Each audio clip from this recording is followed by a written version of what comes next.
제가 준비한 말씀은 아닌데 갑자기 생각이 나서 말씀을 드립니다.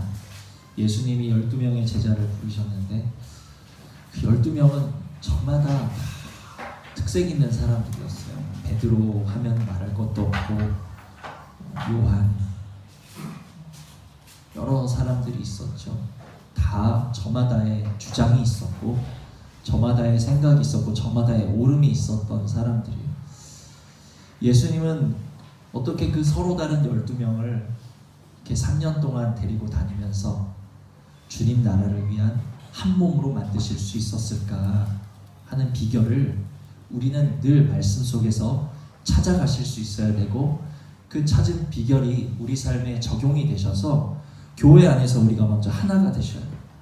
또 우리가 교회 안에서 하나가 될 때 우리 두신 자리에서 또 하나를 만들어가는 역사를 이루게 될 줄 믿습니다. 이 12명이 어떤 사람이었죠? 서로 저마다 예수님 십자가 지시는 그 직전까지도 누가 크냐, 누가 천국에서 높은 자리냐, 누가 가장 예수님을 잘 따른 사람이냐 하는 것으로, 그러한 이유로, 그런 정말 말도 안 되는 이유로 싸우고 다투고 예수님 십자가 앞에서 제자들이에요. 그러나 그들이 예수님의 죽으심과 부활 이후에 두려워서 누군가는 엠마오로 떠나고 누군가는 고기 잡으러 떠나고 정말 그렇게 연약하고 무지하고 참 볼품없는 자들이었지만 주님께서는 그들에게 예수 그리스도의 생명을 주시고 성령의 충만하신 은혜를 부어주심을 통해 마침내 그들은 각각 교회를 세우고 하나님의 나라를 이루는 하나님의 도구로만 온전히 쓰임받을 수 있었던 것을 저 여러분들이 아십니다. 우리가 사모해야 되고 우리가 추구해야 될 바가 여기 있다는 것을 기억하시기를 바랍니다. 그 중에 12명이 다 특색이 있는데 그 중에 제일 극과 극인 사람들이 있었어요. 누군 줄 아세요? 베드로와 요한일까요? 성경에는 12명의 사도가 나오지만 이 사도 중에 정말 눈에 띄지 않는 사도가 한 명 있어요. 누군 줄 아세요? 바로 가나나인 시몬이라고 하는 사람이에요. 가나나인 시몬. 준비한 말씀이 아닌데 갑자기 생각나서, 이 가나나인이라는 것은 무슨 뜻이냐면 열심당이라는 뜻입니다. 열심당. 열심당 시몬이란 말 들어보셨죠? 열심당 시몬. 열심당 시몬 하니까 어떤 사람들은 베드로가 열심당이야 이렇게 말하시는 분들인데, 베드로 말고 열심당 시몬이라는 제자가 따로 있었어요. 열심당은 뭐 하는 사람이냐? 당시 이스라엘은 로마의 지배를 받고 있었는데 열심당이라는 사람들은 우린 로마의 지배에서 벗어나야 된다, 한마디로 독립군 같은 사람들이었어요. 독립군. 이 사람들은 이 이스라엘 나라를 위해서라면 사람을 죽이는 일도 서슴지 않았던 사람들이 열심당이었어요. 이 사람들이 제일 미워한 사람들이 누구였겠습니까? 로마 사람도 미워했겠지만 로마에 빌붙어 먹는 이스라엘 사람들을 제일 미워했겠죠. 근데 예수님의 제자 중에 이렇게 열심당 시몬이 있었는가 하면 또 누가 있었어요? 극과 극. 세리마태가 있었던 거예요. 3년 동안 그 둘이 어떻게 붙어 다닐 수 있었을까? 교회는 그런 곳이에요.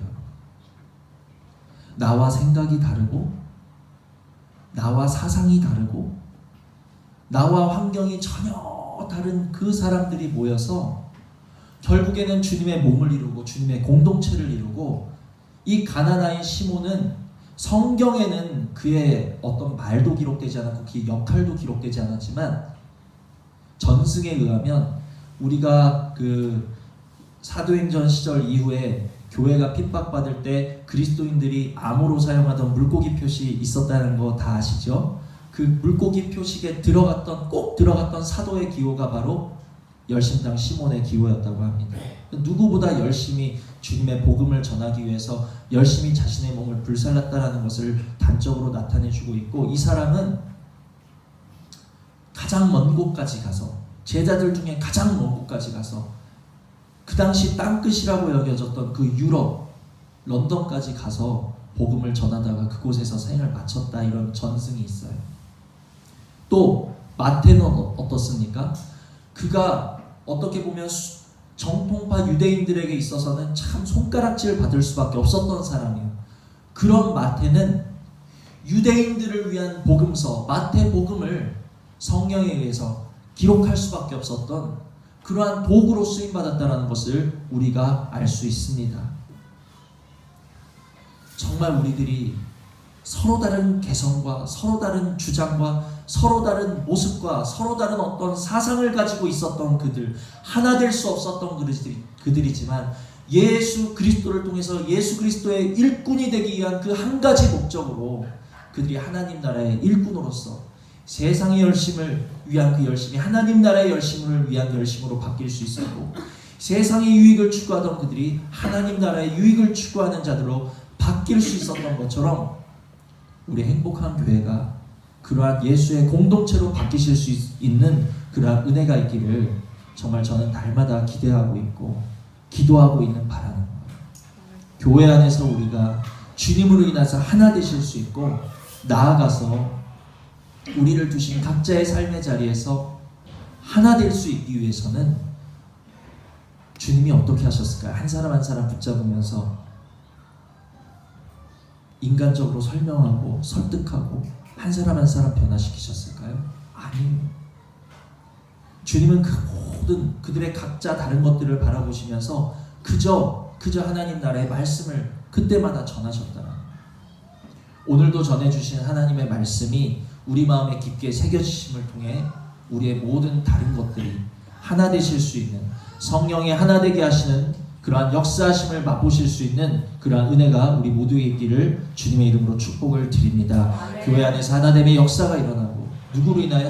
예수 그리스도로 인하여, 주님이 머리 되심으로 인하여 우리가 하나가 되셔야 되고, 우리가 교회 안에서 하나 될 때 또 우리를 세상에 두신 각자의 자리에서 우리 주변을 주님으로 하나 되게 하시는 놀라운 역사를 우리를 통해서 이루어 나가실 줄 믿습니다. 오늘의 말씀이 아무쪼록 우리를 하나 되게 하시는 그러한 말씀이 되었으면 좋겠습니다.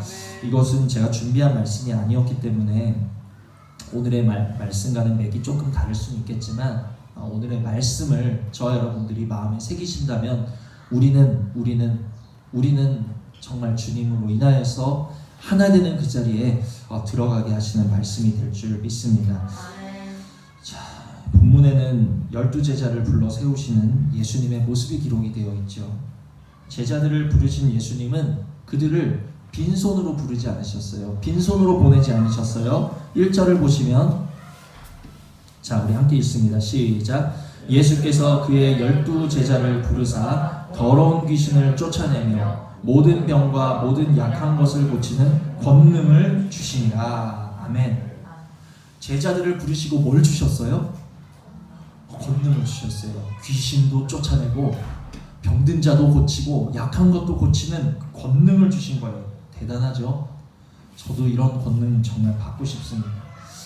이 말씀 보면서 우리는 이렇게 생각하실 수 있어요. 역시 제자가 되려면 이 정도 능력은 받아야 제자가 될 수 있구나. 뭔가 하나님의 도구로 쓰임받으려면 이런 능력, 정말 뭔가 불을 끌어내리고 뭔가 눈에 보이는 어떤 역사를 일으킬 수 있는 이런 능력이 있어야 하나님의 제자가 될 수 있고 하나님의 일꾼이 될 수 있겠구나. 아마 우리 이렇게 생각하실 수 있을 거예요. 실제로 저희 앞선 세대 목사님들 중에는 이러한 엄청난 은사를 받아서, 권능을 받아서 목회하시는 분들도 많이 계셨습니다. 그래서 우리 김명희 목사님 때만 하더라도 목사님 되려면 기본이 뭐예요? 일단 산에 올라가가지고 불 받고 능력 받을 때까지 산기도 하시고 막 금식하시고 하는 게 어떻게 보면 당연히 거쳐가야 되는 절차였던 것처럼 그렇게 여겨질 때가 있었다라는 거예요. 저도 목사님 따라서 산기도를 많이 다닌 적이 있습니다. 개인적으로 저도 이 말씀을 준비하면서 제게 참 이런 병 고침의 은사나 귀신 쫓는 은사가 있으면 얼마나 좋을까 하는 것을 말씀을 준비하면서 생각을 해봤어요. 요즘 따라 유난히 우리 행복한 교회 아프신 분들이 많아요. 제가 그 연약하신 분들, 아프신 분들 그 이야기를 듣고 볼 때마다 참 마음 한편에 죄송함이 있습니다. 나에게 능력만 있다면, 정말 저에게 병 고치는 그러한 능력만 있다면, 우리 행복한 교회 성도님들 아프신 분들 하나도 없게끔 제가 다 기도해서 고쳐드릴 수 있으면 얼마나 좋을까. 이 목회자가 능력이 없으니까 성도님들이 육신의 질병을 이렇게 고생을 하시는구나. 내가 능력이 없어서 그렇지. 그렇게 생각이 돼서 참 죄송한 마음이 들 때가 사실은 많이 있어요. 해드릴 게 기도밖에 없는데. 그러나 이렇게 저같이 능력이 없고 연약한 자를 앞에 세우신 데에도 하나님의 뜻이 있으시고 목적이 있을 줄 믿습니다. 우리 연약한 자를 통해 보이고자 하시는 하나님의 뜻이 있으시다는 거예요. 저뿐만이 아니라 우리 모두가 다 마찬가지예요.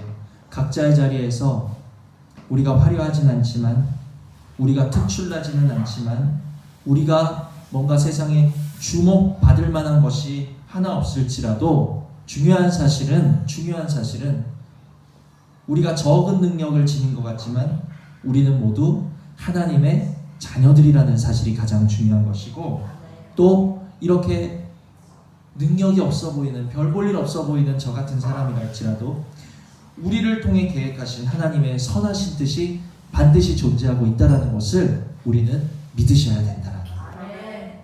믿으셔야 돼요. 자, 과연 주님의 제자가 된다는 것은 뭘까요? 이렇게 귀신 쫓고 병 고치는 뭔가 많은 능력을 받아야, 큰 은사를 받아야 제자가 될 수 있는 걸까요? 누가 제자입니까? 오늘 말씀을 통해서 과연 주님의 제자라는 것이 무엇인지 우리의 마음에 새기실 수 있는 은혜가 첫 번째 있기를 원하고, 그 은혜를 따라서 우리도 주님의 신실한 제자 되실 수 있는, 주님이 기뻐하시는 제자된 자리까지 나아가실 수 있는 은혜가 우리 모두에 있기를 주님의 이름으로 축복을 드립니다. 제자됨이 능력에 달려있을까? 성경이 말하는 제자는 어떠한 모습일까 하는 것을 우리가 잘 살펴보시고, 주님, 나도 이러한 제자 되기를 원합니다 하는 그러한 간절한 소망이 먼저 우리 마음에 있어야 될 줄 믿습니다. 자, 제자 되고 싶으시죠? 네, 우리에게 그러한 소망이 있는 줄 믿습니다. 자, 제자는, 성경이 말씀하는 제자는 어떤 사람일까? 8절을 보십니다. 8절.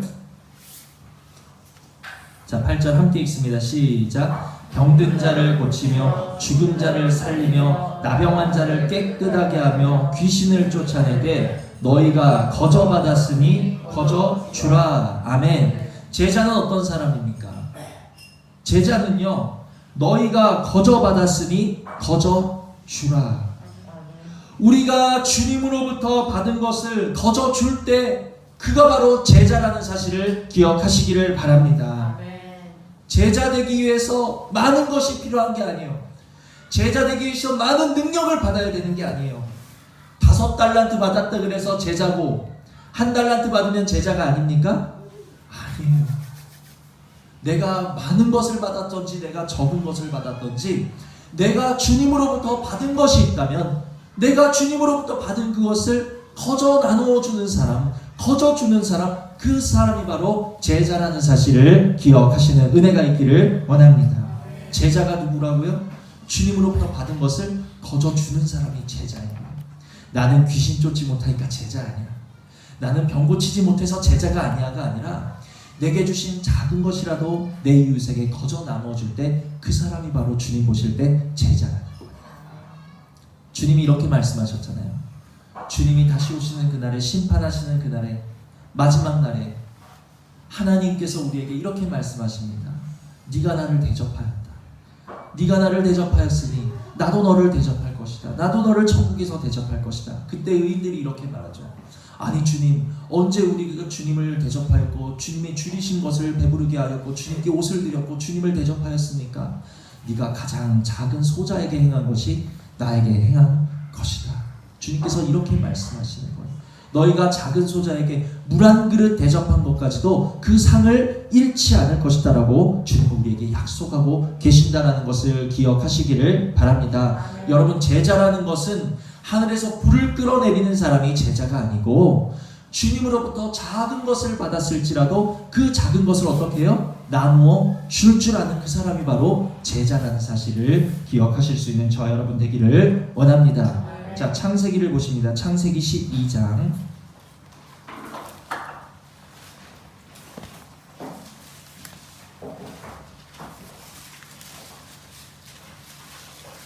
창세기 12장 1절로 3절.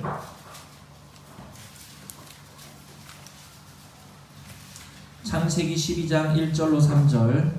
자, 함께 읽습니다. 시작. 여호와께서 아브라함에게 이르시되 너는 너의 고향과 친척과 아버지의 집을 떠나 내가 내게 보여줄 땅으로 가라. 내가 너로 큰 민족을 이루고 내게 복을 주어 내 이름을 창대하게 하리니 너는 복이 될지라. 너를 축복하는 자에게는 내가 복을 내리고 너를 저주하는 자에게는 내가 저주하리니 땅의 모든 족속이 너로 말미암아 복을 얻을 것이라 하신지라. 아멘.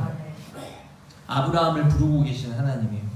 예수님께서 제자들을 불러 세우신 것처럼 하나님께서도 누구를 부르셨습니까? 지금 아브라함을 부르고 계시는 거예요. 그때 예수님이 제자들에게 귀신을 쫓고 병 고치는 권능을 주신 것처럼 아브라함에게는 뭘 주셨죠? 복이 될 수 있는 은혜를 주셨다는 거예요.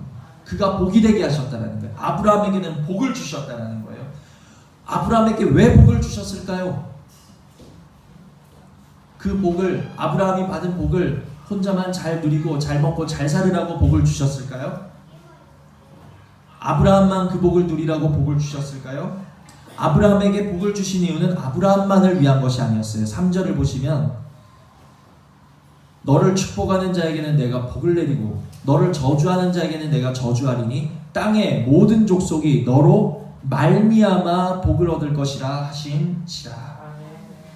아브라함에게 복을 주신 이유는 아브라함이 복받을 만한 사람이었고 아브라함이 뭔가 복받을 만한 선행이 있었고 아브라함이 뭔가 복받을 만한 공로가 있었기 때문이 아니에요.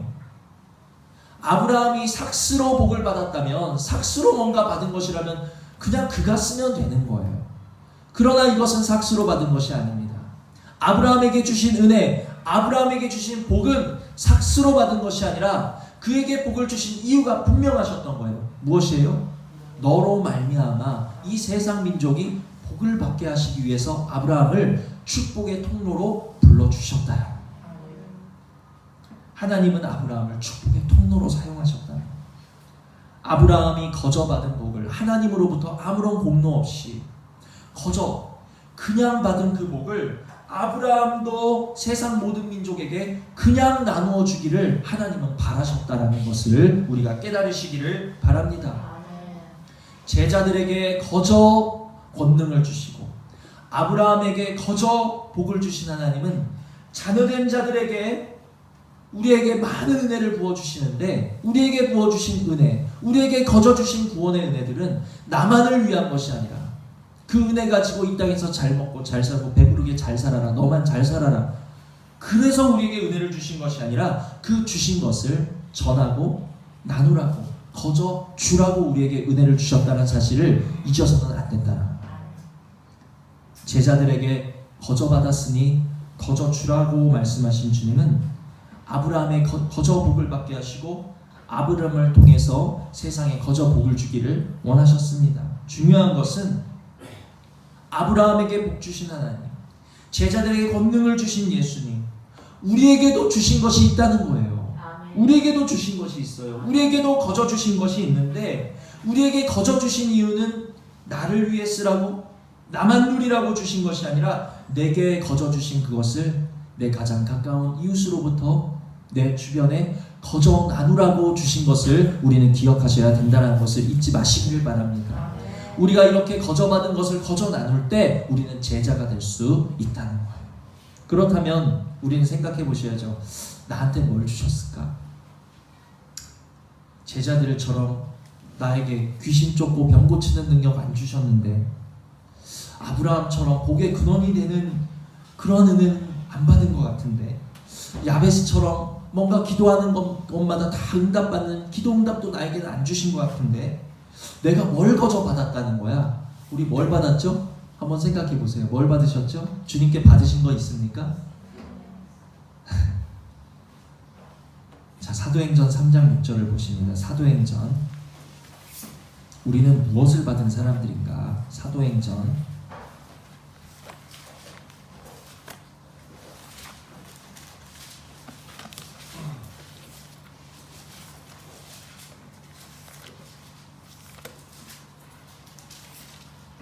사도행전 3장 6절 우리 함께 읽습니다. 시작. 베드로가 이르되 은과 금은 내게 없거니와 내게 있는 이것을 내게 주노니 나사렛 예수 그리스도의 이름으로 일어나 걸으라 하고.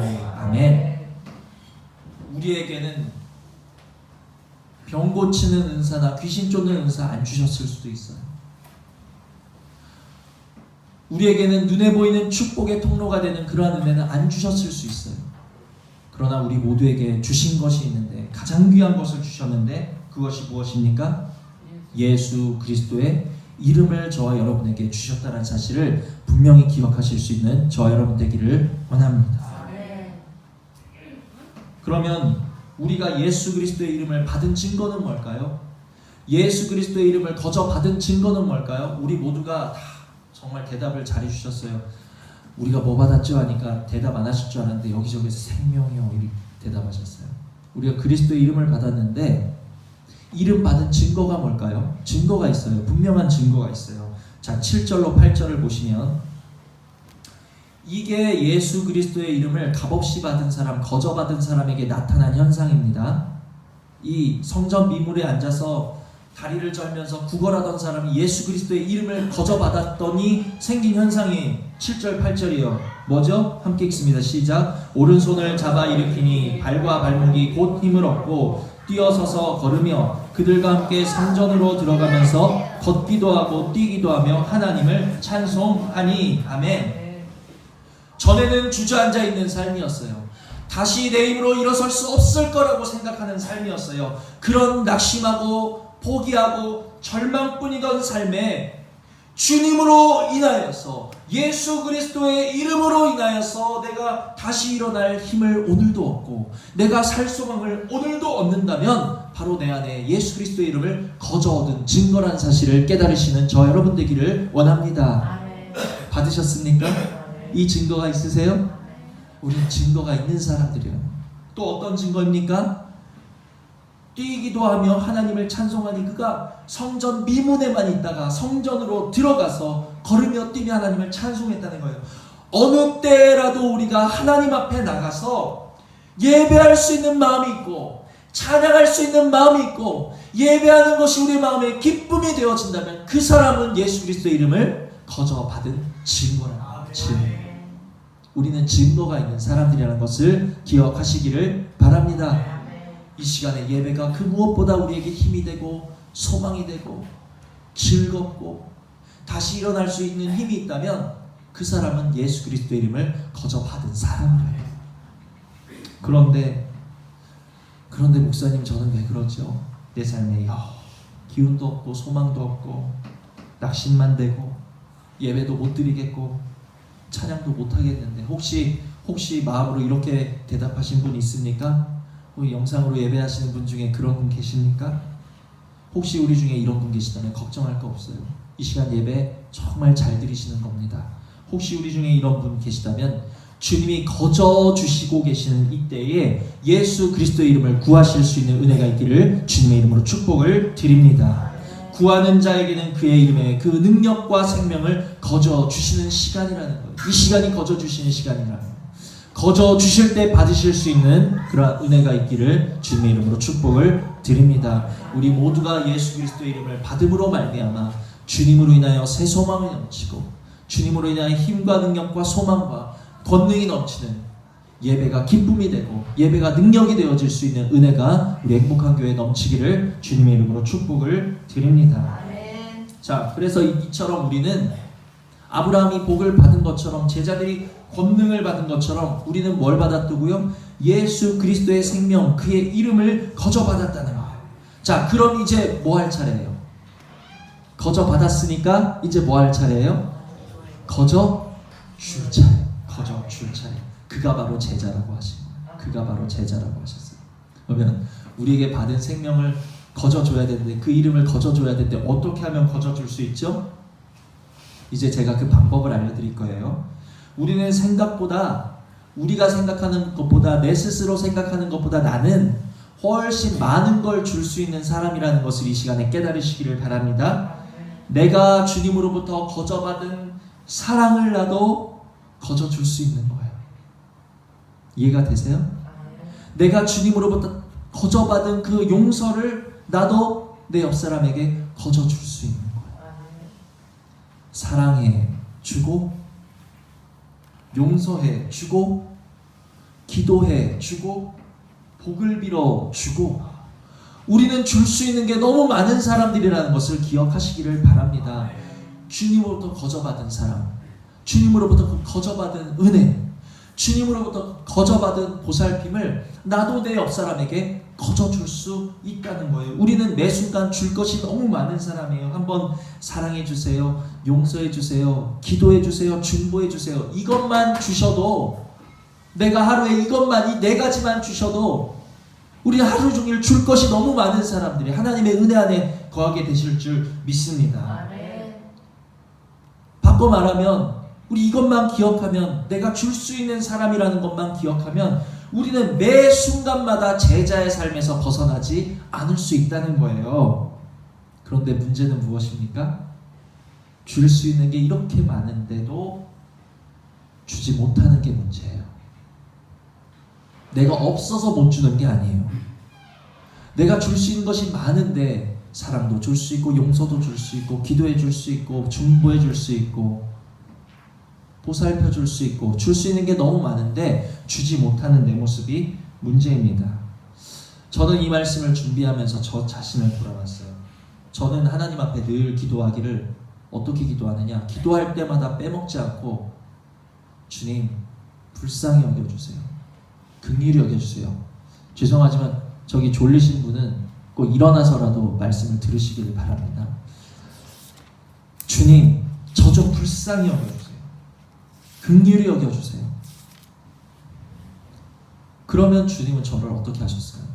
값없이 거저 불쌍히 여겨주시고, 긍휼히 여겨주시고, 늘 탕감해 주셨어요. 저를 탕감해 주신 거예요. 그런데 문제는 나는 거저 탕감받았는데 말이죠. 제가 뭐 한 거 있습니까? 주님 앞에 불쌍히 여겨주세요, 긍휼히 여겨주세요. 그러면 주님은 정말 나를 그냥 값없이 탕감해 주시고, 값없이 용서해 주시고, 값없이 불쌍히 여겨주셨는데, 저는 그냥 탕감받았으면서, 저는 거저 받았으면서, 내가 뭔가 내 옆 사람에게 탕감해 줘야 될 때는 어떤 거예요? 되게도 깐깐한 거예요. 아주 되게도 심사숙고하는 거예요. 되게도 엄격해요. 내 옆 사람 용서해 주기가 이렇게 엄격해요. 나는 거저 받았으면, 거저가 뭐예요? 그냥 받았다는 거잖아요. 나는 그냥 불쌍히 여겨주셨는데, 나를 그냥 불쌍히 여겨주신 것처럼, 나를 그냥 긍휼히 여겨주신 것처럼, 나도 내 옆사람 그냥 묻지도 따지지도 않고 그냥 이유 없이 그냥 불쌍히 여겨주면 되는데, 긍휼히 여겨주면 되는데 이유가 필요해. 너무 많은 심사가 필요하다는 거예요. 도대체 내 옆사람 불쌍히 여겨주는 게 왜 이렇게 힘든지 모르겠어요.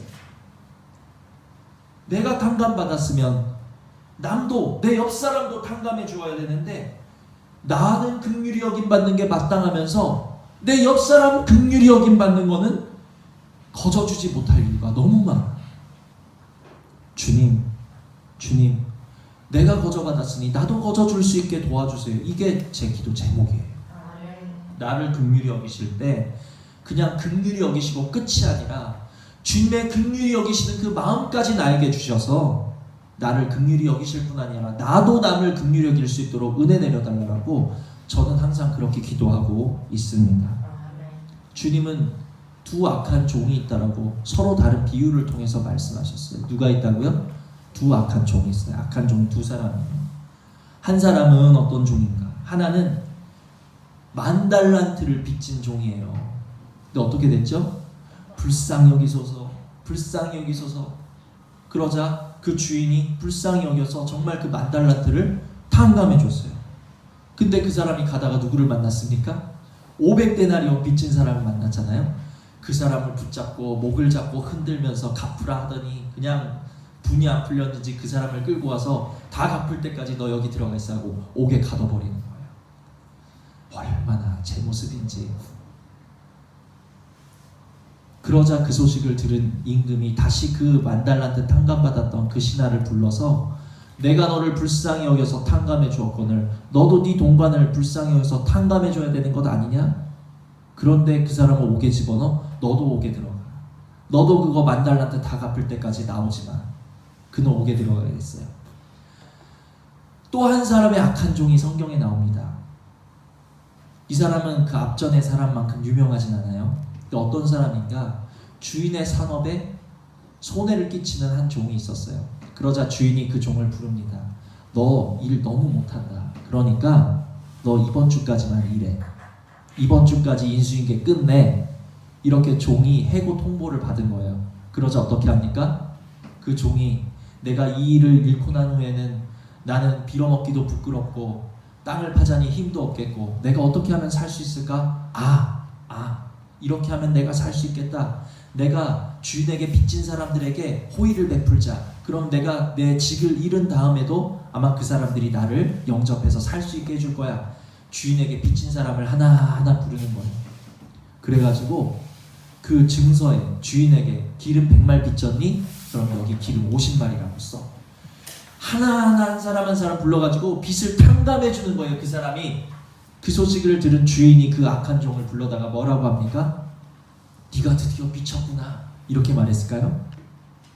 그게 아니고 이 악한 종이 일을 지혜 있게 한 것을 보고 그 주인이 악한 종을 칭찬했다라고 성경이 기록하고 있습니다. 둘 다 무익하고 악한 종이었어요. 둘 다 주인에게 손해를 끼치는 종이었어요. 그러나 탕감을 해준 종은 주인에게 칭찬을 받았어요. 탕감하지 않고 갚으라 용서하지 않은 종은 주인의 진노하심을 그대로 받을 수밖에 없었다는 사실을 기억하시기를 바랍니다. 우리가 서로를 탕감해주고 우리가 서로를 불쌍히만 여겨주고 우리가 서로를 긍휼히만 여겨줘도 주인에게 무엇 받을 수 있다? 칭찬받을 수 있다라는 거예요. 많은 것 하실 필요 없어요. 우리가 하늘에서 불을 끌어내지 않아도 우리가 병을 고치고 귀신을 쫓아내지 않아도 주인에게 칭찬받을 수 있는 방법인데 그게 뭐라고요? 서로를 불쌍히 여겨주고 긍휼히 여겨주고 내 이웃의 빚진 것을 탕감해 줄 때 주님이 나를 탕감해 주신 것처럼 나도 내 옆 사람을 탕감해 주고 용서해 주고 불쌍히 여겨줄 때 우리는 주인 앞에서 칭찬을 받을 수 있다는 것을 기억하시기를 바랍니다. 야고보서 2장 13절에는 이런 말씀이 있어요. 긍휼을 행하지 아니하는 자에게는 긍휼 없는 심판이 있으리라. 긍휼은 심판을 이기고 자랑하느니라. 내가 주인으로부터 거저받은 긍휼대로 내 이웃을 그저 불쌍히 여겨주고 긍휼히 여겨주었을 뿐인데 심판날에 내가 어떤 사람이 돼요? 자랑하는 사람이 될 수 있다라는 거예요. 우리가 어떤 일을 해야 하나님 앞에 가서 자랑할 수 있을까요? 제가 막 1,000명, 2,000명 목회를 하고 막 어마어마한 말씀을 전하고 그래야 제가 하나님 나라 가서 칭찬받을 수 있을까요? 자랑할 수 있을까요? 우리 정 목사, 큰 목사 땅에서 사역 잘하고 왔다 막 하나님이 플래카드 걸어주실까요? 제가 긍휼히만 여겨줘도 하나님 앞에서 자랑할 수 있다는 거예요. 저뿐만이 아니라 여러분들도 각자의 자리에서 이웃을 탕감해 주시고 긍휼히만 여겨줘도 여러분들은 하나님 앞에서 자랑할 수 있는 자리에 설 수 있다는 것을 기억하시기를 바랍니다. 주님께 거저받은 것을 나도 거저 베풀므로 말미암아 제자 되게 하여 주시옵소서. 주님께 거저받은 것을 나도 거저 줌으로 말미암아 주님 앞에 칭찬받게 하시고 주님 앞에서 자랑하는 자 될 수 있도록 은혜 내려 주시옵소서. 오늘 저와 여러분이 기도하셔야 될 기도 제목이라는 거예요. 그래서 말씀을 정리합니다. 많은 것 받았다고, 큰 것 받았다고, 큰 능력 받았다고 해서 제자가 아니라는 거예요. 거저받은 작은 것이랄지라도 거저받은 것을 거저주는 그 사람이 바로 제자라고 오늘 하나님은 말씀을 통해서 우리에게 나타내고 계십니다. 왜 저 사람한테는 5달란트 주고 나한테는 1달란트 주시는 거야 하면서 그 받은 것을 사용치 않고 나누지 않고 땅에 묻어둔다면 심판날에 그 사람은 어떻게 될까요? 씨를 피우며 이를 가는 자리에 있을 수밖에 없다라고 말씀하셨어요. 그러나 두 렙돈을 헌금했던 과부에게 예수님이 뭐라고 하셨죠? 저가 누구보다 많은 것을 하나님께 드렸다 말씀하셨잖아요. 이게 뭡니까? 비록 내가 작은 것을 받았고 작은 것을 소유했을지라도 그 소유한 것을 전부 나눌 때, 주님을 위하여 전부 나눌 때, 전부 거저줄 때 그는 천국에서 가장 큰 자리, 큰 상을 예비한 사람이 될 수 있다는 사실을 기억하시는 저와 여러분 되기를 원합니다. 우리에게 많은 것 요구하지 않으시는 거예요. 너희가 그냥 받았으니 그냥 사랑해 주어라. 그냥 용서해 주어라. 그냥 긍휼히 여겨주라고 우리에게 말씀하시는 거예요. 그냥 기도해 줘라. 그냥 중보해 줘라. 그냥 복 빌어 주라고 우리에게 말씀하시는 거예요. 이유가 필요하지 않아요. 내가 그 사람을 용서해 줘야 될 뭔가 합당한 이유가 있어야 되는 게 아니에요. 내가 이유가 있어서 용서받은 게 아니라, 내가 이유가 있어서 구원받은 게 아니라, 내가 주님께 그냥 용서받고 그냥 구원받은 사람인데 우리도 그냥 줘야 되지 않겠습니까? 왜 그렇게 긍휼히 여겨주는데 많은 이유가 필요한지, 우리가 이런 것만 그냥 나눠주는 것만 해도 하루가 꽉 찰 줄 믿습니다. 주님이 내게 거저 주신 것처럼 나도 거저 나누어 줄 수 있는, 제자 될 수 있는 은혜를 오늘 나에게, 우리 가정에, 우리 행복한 교회에 허락해 주시옵소서. 기도하셔서 주인 앞에서 그날에 칭찬받으시고 자랑하실 수 있는 우리 모두가 되시기를 주님의 이름으로 축복을 드립니다. 들으신 말씀 생각하시면서 잠시 기도하시겠습니다.